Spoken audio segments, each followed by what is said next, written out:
ଭଗବାନ ବିଷ୍ଣୁଙ୍କୁ ସୁଦର୍ଶନ କେମିତି ମିଳିଥିଲା?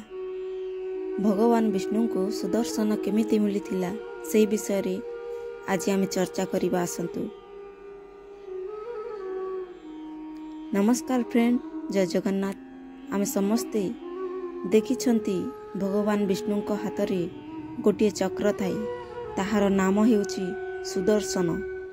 ଏହା ତ ଆପଣମାନେ ଜାଣିଥିବେ, କିନ୍ତୁ ଏହି ଚକ୍ର ଭଗବାନ ବିଷ୍ଣୁଙ୍କୁ କେମିତି ମିଳିଥିଲା ଓ କିଏ ତାଙ୍କୁ ଏହି ଚକ୍ର ଦେଇଥିଲେ, ଆସନ୍ତୁ ଜାଣିବା। ରାକ୍ଷସମାନେ ପୁରା ପୃଥିବୀରେ ହାହାକାର କରି ଚାଲିଥିଲେ।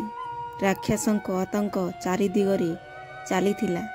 ରାକ୍ଷସ ସ୍ୱର୍ଗ, ମର୍ତ୍ତ୍ୟ, ପାତାଳରେ ନିଜ ଅଧିକାର ଜମେଇବାରେ ଲାଗିଲେ।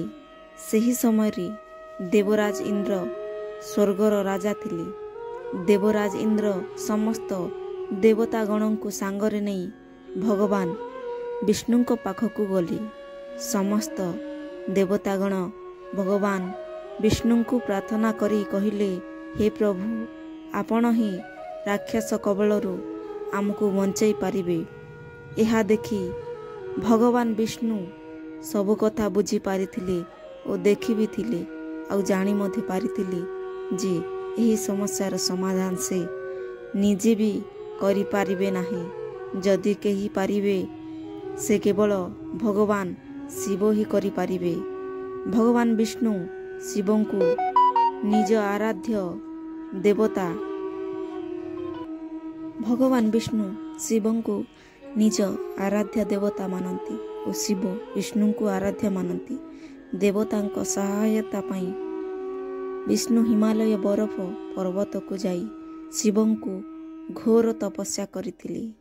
ଭଗବାନ ବିଷ୍ଣୁ ଭଗବାନ ଶିବଙ୍କୁ 1000 ନାମ ଜପ କରୁଥିଲେ ଓ 1000 ନାମ ଜପ କରି ଗୋଟିଏ ପଦ୍ମଫୁଲ ଭଗବାନ ଶିବଙ୍କୁ ଅର୍ପଣ କରିବା ପାଇଁ ସଂକଳ୍ପ ନେଇଥିଲେ। ଏହିସବୁ ଦେଖି ଭଗବାନ ଶିବ ଗୋଟିଏ କଥା ମନରେ ଚିନ୍ତା କଲେ ଓ ଭାବିଲେ, ଆଜି ମୋ ଆରାଧ୍ୟ ଦେବତା ବିଷ୍ଣୁଙ୍କ ପରୀକ୍ଷା କରି ଦେଖେ। ଭାବିଲେ ଶିବଙ୍କୁ ସବୁ କଥା ଜଣା। ଦେବତାଗଣ ଘୋର ସଂକଟରେ ଓ ତାଙ୍କ ସାହାଯ୍ୟ ପାଇଁ ଭଗବାନ ଶିବଙ୍କୁ ତପସ୍ୟା କରୁଛନ୍ତି। ଭଗବାନ ବିଷ୍ଣୁଙ୍କୁ ପରୀକ୍ଷା କରିବା ପାଇଁ 1000 ପଦ୍ମ ଫୁଲ ମଧ୍ୟରୁ ଗୋଟିଏ ଫୁଲ ଅଦୃଶ୍ୟ କରିଦେଲି ବା ଗାୟବ କରିଦେଇଥିଲେ। ଭଗବାନ ବିଷ୍ଣୁ ଶିବଙ୍କ ତପସ୍ୟାରେ ଲୀନ ହୋଇଥିବା ଯୋଗୁଁ ଏହା ସବୁ ବୁଝିପାରିନଥିଲେ। ଗୋଟିଏ ନାମ ଅନୁସାରେ ଗୋଟିଏ ଫୁଲ ଚଢ଼ାଉଥିଲେ। ଯେତେବେଳେ ଅନ୍ତିମ ନାମ ଆସିଲା, ସେତେବେଳେ ଦେଖିଲେ ଗୋଟିଏ ଫୁଲ ନାହିଁ। ଯଦି ଅନ୍ତିମ ଫୁଲ ଯଦି ନ ଚଢ଼ାଯାଏ, ତେବେ ତପସ୍ୟା ଭଙ୍ଗ ହୋଇଯିବ ଓ ପ୍ରତିଜ୍ଞା ପୂରଣ ହେବ ନାହିଁ। ଏଥିପାଇଁ ଭଗବାନ ବିଷ୍ଣୁଙ୍କ ପାଖକୁ ଆଉ କୌଣସି ଉପାୟ ନଥିଲା। ଭଗବାନ ବିଷ୍ଣୁଙ୍କ ପାଖରେ ଆଉ କୌଣସି ଉପାୟ ନଥିଲା। ଫୁଲ ବଦଳରେ ଭଗବାନ ବିଷ୍ଣୁ ନିଜର ଗୋଟିଏ ଆଖିକୁ କାଢ଼ି ଭଗବାନ ଶିବଙ୍କୁ ଅର୍ପଣ କରିଦେଲେ। ଶିବ ଭଗବାନ ବିଷ୍ଣୁଙ୍କର ଏମିତି ଭକ୍ତି ଦେଖି ଶିବ ପ୍ରସନ୍ନ ହୋଇ ଭଗବାନ ଭାବୁକ ହୋଇଗଲେ ଓ ପ୍ରକଟ ହୋଇଗଲେ। ଭଗବାନ ଶିବ ବିଷ୍ଣୁଙ୍କୁ ବରଦାନ ମାଗିବାକୁ କହିଲେ।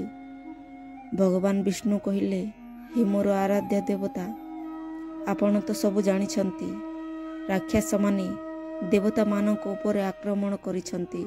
ସେହିମାନଙ୍କ ସଂହାର କରିବା ପାଇଁ ଆପଣ ହିଁ ବିଜୟ ଅସ୍ତ୍ରଶସ୍ତ୍ର ପ୍ରଦାନ କରନ୍ତୁ।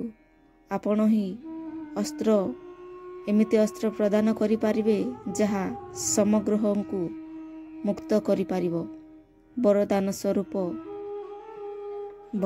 ସ୍ୱରୂପ ମୋତେ ସେହି ଅସ୍ତ୍ର ଦିଅନ୍ତୁ, ଯେଉଁ ଅସ୍ତ୍ରରେ ମୁଁ ଦେବତାଙ୍କୁ ମୁକ୍ତ କରିପାରିବି ଓ ରାକ୍ଷସଙ୍କୁ ବଧ କରିପାରିବି। ଓ ସେହି ଅସ୍ତ୍ର ସବୁ ସମୟରେ କାମରେ ଆସିବ। ଏହା ଶୁଣି ଭଗବାନ ଶିବ ଭଗବାନ ବିଷ୍ଣୁଙ୍କୁ ସୁଦର୍ଶନ ଚକ୍ର ଦେଲେ। ସେହି ସୁଦର୍ଶନ ଚକ୍ର ବଳରେ ବିଷ୍ଣୁ ସମସ୍ତ ରାକ୍ଷସଙ୍କୁ ବଧ କଲେ। ସୁଦର୍ଶନ ଏକମାତ୍ର ଏମିତି ଅସ୍ତ୍ର ଯାହା ଯେକୌଣସି ରାକ୍ଷସକୁ ବଧ କରିପାରିବ।